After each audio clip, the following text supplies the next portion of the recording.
My name is Kir Shatrov, and my talk is about monoliths, big applications, and how can you scale them, not in terms of requests per second served or in terms of the load, but in terms of developer happiness and in terms of how many developers can work on the same app and the same monolith at the same time, pushing the code together and not stepping into each other. I work at Shopify. Shopify is an e-commerce platform that lets you sell your products online, in social media, or in your store, process the payments, and take care of everything that entrepreneur would need.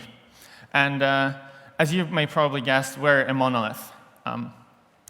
We run on Ruby on Rails, and the company started at the same time when the framework was started. So it's basically the 12 years old code base that have never been written, which often happens in terms of startups when they choose another stack, rewrite the app, and fixing their previous mistakes. Just to have some idea how large is our monolith, it's hundreds of controllers, hundreds of tables in the database, 30% more tests than the actual code, and almost 500,000 lines of code. And together with that, we have hundreds of developers working on Shopify, working in just one app, and deploying it more than 50 times a day. And I don't think that there is any existing framework that would just fit so many developers and that would work well on such a large scale. And so we had to invest into our tooling, invest into productivity of our developers. So we have a team that works on internal tools, developer tools, to make our developers productive. From the very first day when they clone Shopify locally and start developing, to the next steps when they push code on GitHub, when the CI build is triggered, and then when they deploy this code. We're deeply integrated with GitHub in all of these steps, and I'll go through these steps today in my talk. And I hope you'll learn some cool things that we do with GitHub.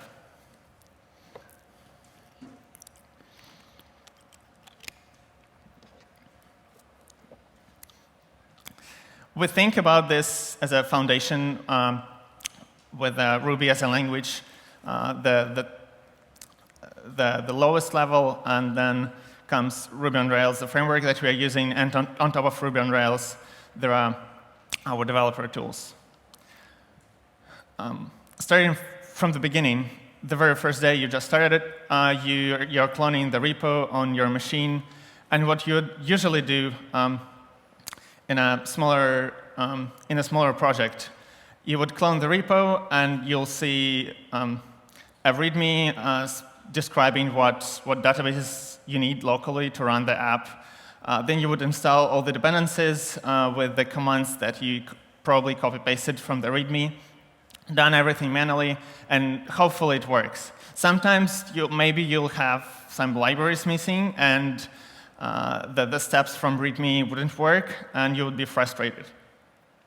That happened with our developers, and that wouldn't work for us, because we had tens of developers starting every week, and all of them came from different backgrounds. Some of them were not familiar with a command line yet, or they were not comfortable just copy-pasting all the steps from README.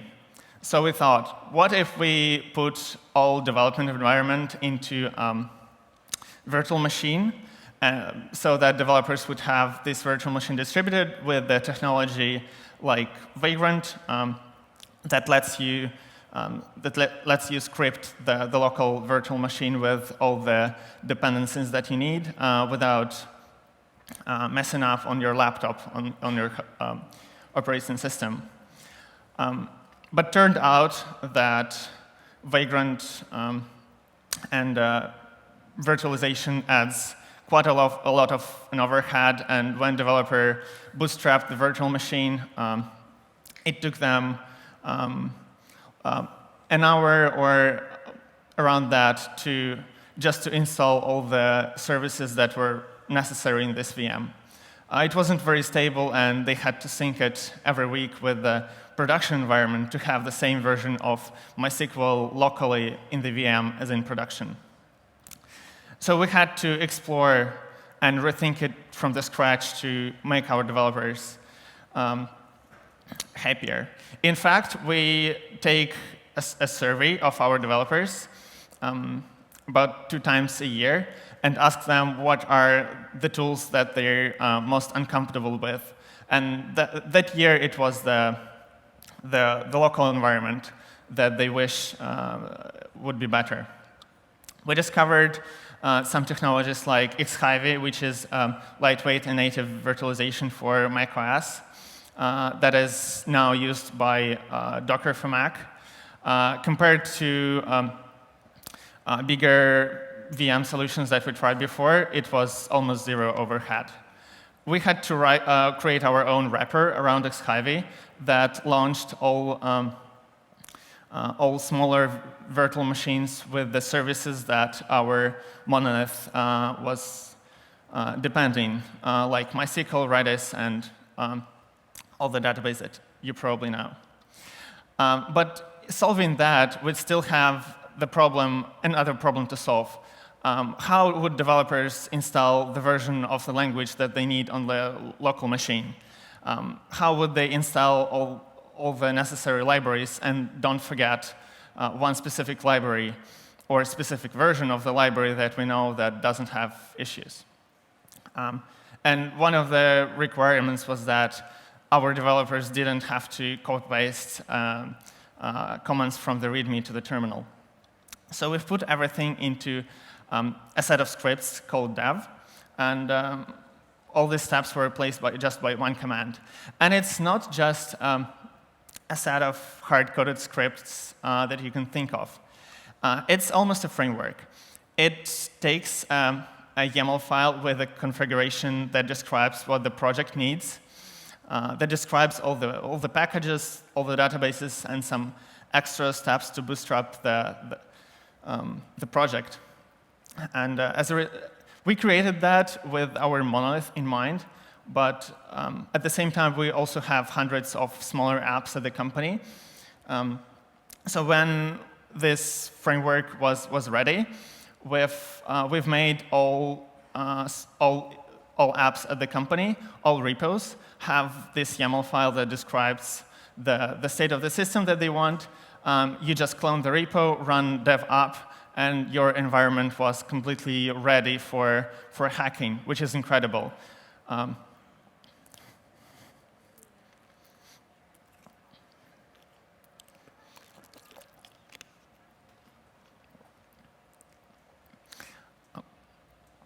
The next aspect of monolith that often suffers from when the code base grows is a code organization. Imagine you want to edit one of those hundreds of controllers, models, entities, and you edit it, and you have no idea who is the right person or the right team to ping and discuss the solution. Of course, you could use something like git blame, but sometimes it happens that the person in git blame no longer works here, or they moved to another team that's no longer their responsibility. So at some point, we had to organize all the code in a monolith into components, which is something not very usual what people do with Ruby on Rails. As a result, we had this structure of files where every team owned a component, and component looked almost like a smaller app, at the same time being a part of the large monolith, the large code base. So when you change some code in the component, you know exactly who are the owners of this part of code, and you can ping them directly on GitHub by using the mentions, the team mentions that GitHub has. In fact, if this part of code is critical, those people will be automatically pinged on GitHub. We have this bot that watches a set of files according to the rules, and in this case, someone introduced a new JavaScript dependency to the project, and the bot automatically pinged the group of people who are interested in watching new dependencies. Because Monolith already has so many dependencies that we want to at least control the fact of growing of these things. And this bot helps us to catch some fundamental changes that developers may accidentally introduce.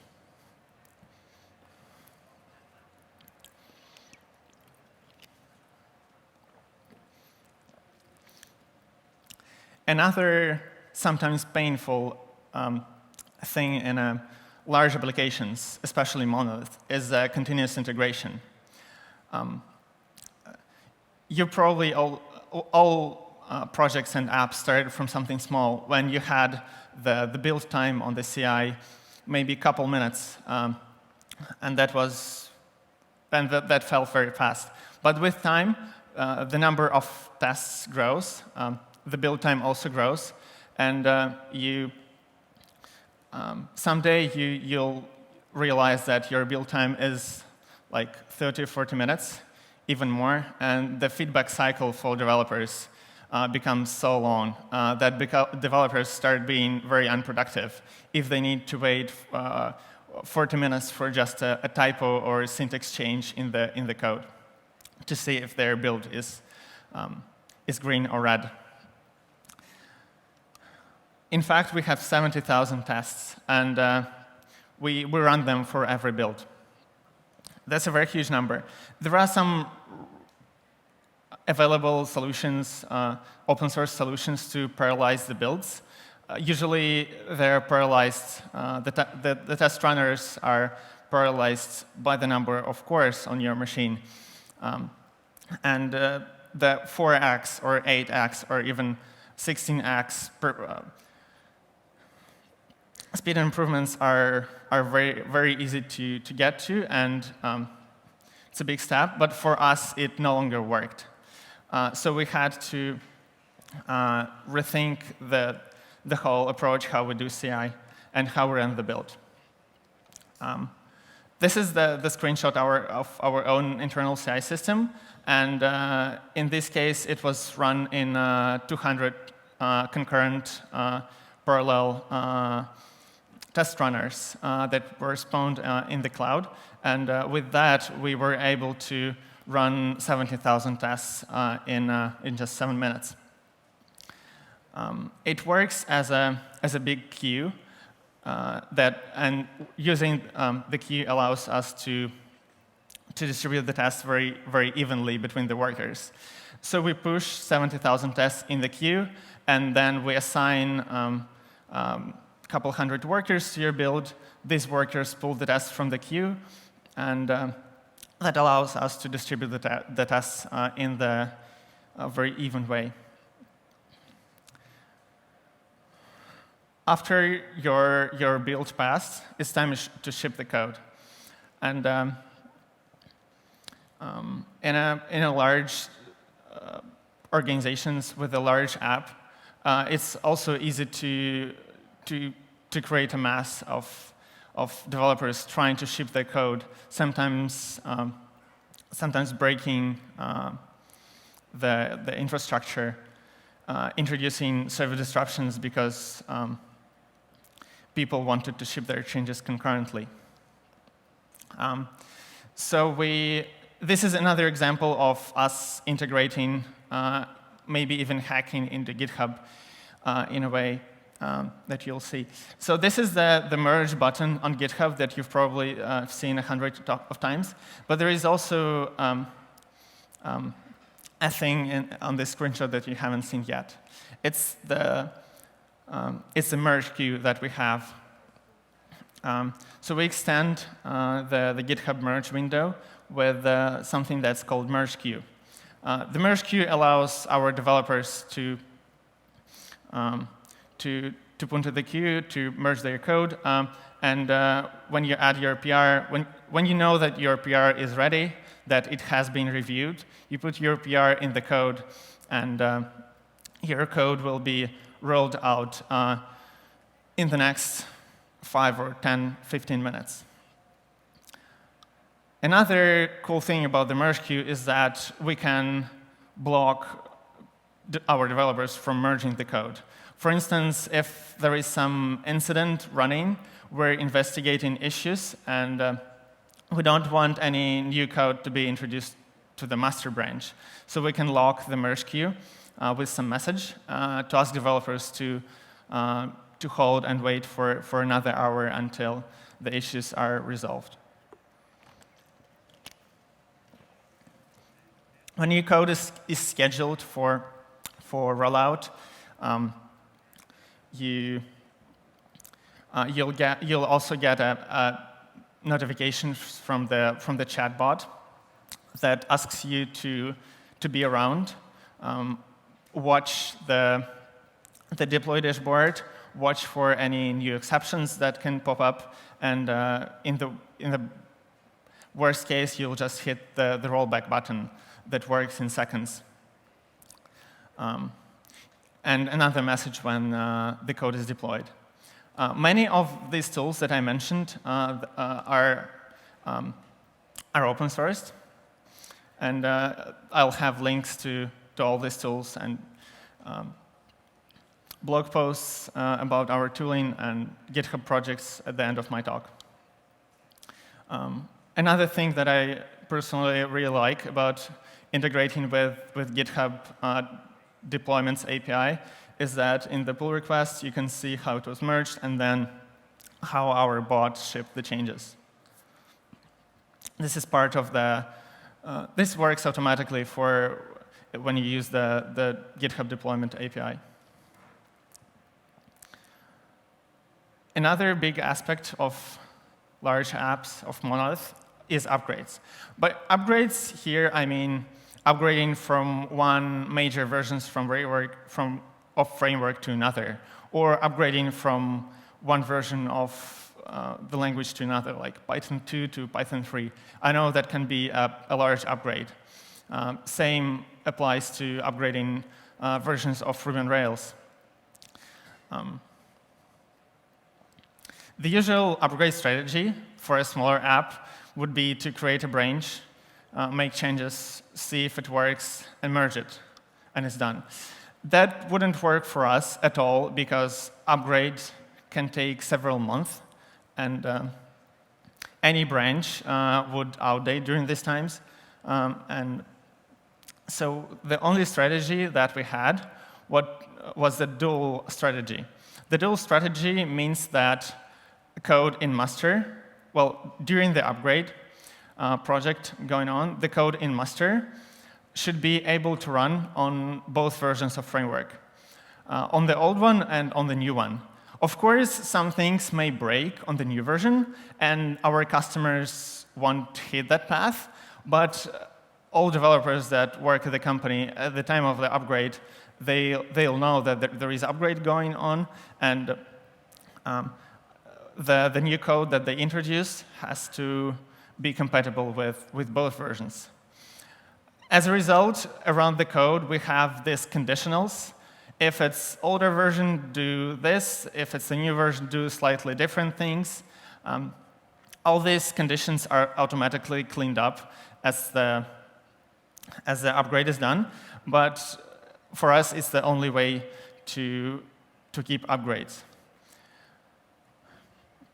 To let our developers know if their code works on the new version of framework or not, we have these dual CI statuses. So if there is a big upgrade going on, you'll see 2 CI statuses on GitHub, each per every version, and you can see the failures. The last upgrade took us more than half a year, and this is the GitHub issue that we use to track all the PRs that have been merged and discussed. This issue is really long. I think it takes GitHub like 30 seconds just to render that page because there are so many references. And when we knew that the code runs correctly on both versions of the framework, we could gradually roll out the new version to some part of our customers. If it didn't work, we could roll back, fix the issues, because there are so many issues that you'll never know that you can catch during the upgrade. And as a result, after long work, our monolith was upgraded. Just to summarize, things that we do around our tooling, they improve continuously. And when I prepared this talk a couple months ago, I had to update it now because some things have changed.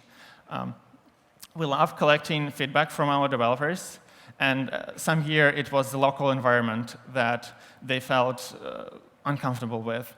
And later it was the old CI system that they felt unproductive. And we worked on that and we improved it. We also tried to instrument the whole code shipping pipeline, to instrument how long is the build. If it grows higher than 10 minutes to run the build for our app, or if it takes longer than, let's say, 4 minutes to deploy the changes. That lets us to watch if the time grows. We also try to share as many tools as possible. And it's incredible when you can work on making developers and your colleagues happy. Here is my Twitter handle, and if my script worked right, the link to all the things that I mentioned in my talk should have been posted by the schedule to my Twitter, so it should be there, and also my GitHub handle. Thank you so much.